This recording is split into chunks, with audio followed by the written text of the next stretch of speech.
Good morning mga ka-idol. Ito na naman tayo sa isang napaka-panibagong episode natin mga ka-idol ha. Here we go. So ayan, dito na naman tayo sa kusina ni Erwinski.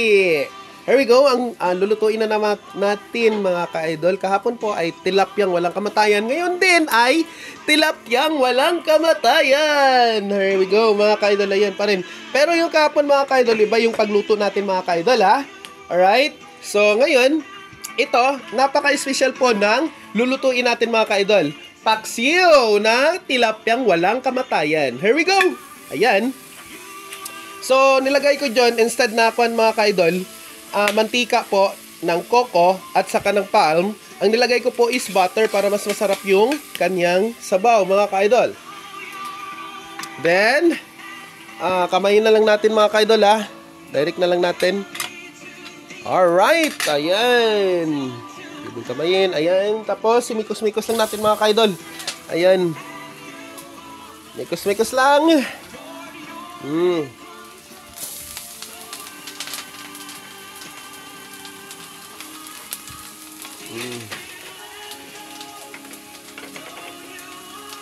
Ayan mga ka-idol, ayan. Alright. So, mekos-mekos lang natin itong mga ricados natin mga ka-idol, itong mga ingredients natin mga ka-idol, para sa ganun mas masarap pa yung ating lulutuing tilapyang walang kamatayan. Here we go. Ang susunod natin gawing mga ka-idol ay, ayan na, ito na. Ito yung malalaking mga tilapia mga ka-idol na binili namin kapon doon sa palengke mga ka-idol. Ayan! Binuhos na! Alright, mikos-mikos lang natin mga ka-idol ha. Ayan. Napakasarap nito mga ka-idol.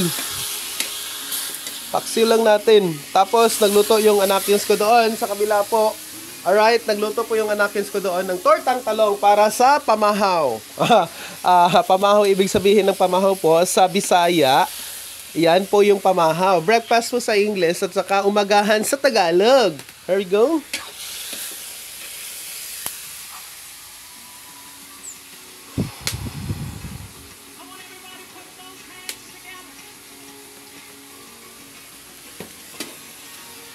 Ayan mga ka-idol, mga kamukbangers ko, dyan mamaya po. Alright, set tayo na magmukbang tayo. Pero iba yung lulutuin ko mga ka-idol ha, yung mga ibang putahe po. Alright, sarap yun. Okay, halu-haluin natin yung putahe na iyan mga ka-idol. Sarap yun. Seafoods, ganun good. Tapos mayroon tayong mga gulay, ganun. Mamaya lang, set lang tayo ng oras. Kung kailan ko yung gagawin mga ka-idol. Ang sarap po na talaga nito mga ka-idol oh. Here we go. Ayan. Sukang tuba lang po mga ka-idol na galing sa niyog mga ka-idol. Ang sarap niyan. Alright. Yan po ay yung original na sangkap natin mga ka-idol. Alright. Depende na yan sa inyo mga ka-idol kung anong estilo ng pagluluto nyo mga ka-idol. Basta sa akin mga ka-idol, homemade lang po. Alright. Homemade na pagluluto.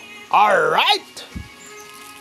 Ayan, syempre naman, lalagyan natin ng seasoning mga ka-idol. Para mas masyadong masarap. Magic sarap. Ayan, alright? And then, after that one mga ka-idol, konting asin lang po, siboy ng asin, at saka haluin natin ng patis. Ayan, masarap man kasi itong pampalasa din yung patis mga ka-idol. Ayan. Kahit anong uri ng lutuin natin mga ka-idol, ang sarap yan mga ka-idol. Alright? Then, asin. Lalagyan natin ng asin mga ka-idol. Kunting-kunti lang mga ka-idol. Alright? Kunting asin lang. Sibuyan lang ng asin. Parang nagsisiboy lang po doon sa ano. Alright? Nagsasaboy lang tayo doon sa palayan mga ka-idol. Or sa patuhan natin kung may mga animals tayo na alaga mga ka-idol. Ayun po yung duck mga ka-idol. Dalawa na lang sila doon. Nandun oh. Alright?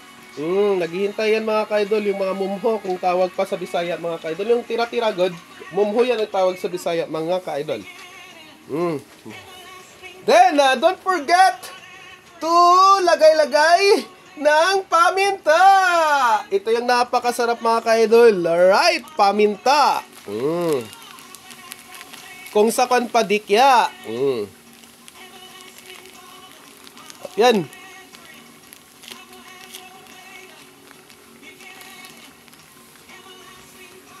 Oh, ayan mga ka-idol. Ay, ang sarap mga ka-idol. Woo!